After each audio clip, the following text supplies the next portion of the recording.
మరి నేను ఒకటి అడుగుతా ఉన్నా, మీరు ఈరోజు ఈ చర్యలకు పాల్పడిన పరిస్థితుల్లో వైఎస్ జగన్మోహన్ రెడ్డి గారు వస్తారు, పాపిరెడ్డిపల్లి గ్రామానికి వస్తారు, బాధిత కుటుంబాన్ని పరామర్శించడానికి వస్తారు. మరి ఆయన కూడా అడ్డుకోగలుగుతారా? మీరు జగన్ గారిని అడ్డుకోగలుగుతారా?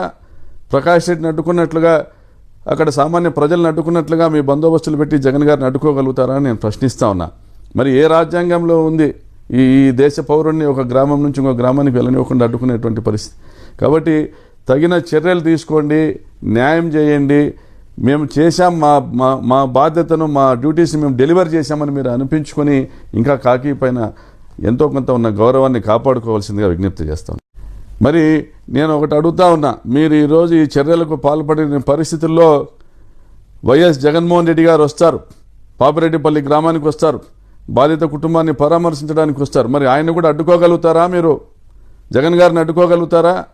ప్రకాష్ రెడ్డిని అడ్డుకున్నట్లుగా, అక్కడ సామాన్య ప్రజలను అడ్డుకున్నట్లుగా మీ బందోబస్తులు పెట్టి జగన్ గారిని అడ్డుకోగలుగుతారా అని నేను ప్రశ్నిస్తా ఉన్నా. మరి ఏ రాజ్యాంగంలో ఉంది ఈ దేశ పౌరుణ్ణి ఒక గ్రామం నుంచి ఇంకో గ్రామానికి వెళ్ళనివ్వకుండా అడ్డుకునేటువంటి పరిస్థితి? కాబట్టి తగిన చర్యలు తీసుకోండి, న్యాయం చేయండి. మేము చేశాం, మా బాధ్యతను, మా డ్యూటీస్ని మేము డెలివర్ చేశామని మీరు అనిపించుకొని ఇంకా కాకి పైన ఎంతో కొంత ఉన్న గౌరవాన్ని కాపాడుకోవాల్సిందిగా విజ్ఞప్తి చేస్తాం.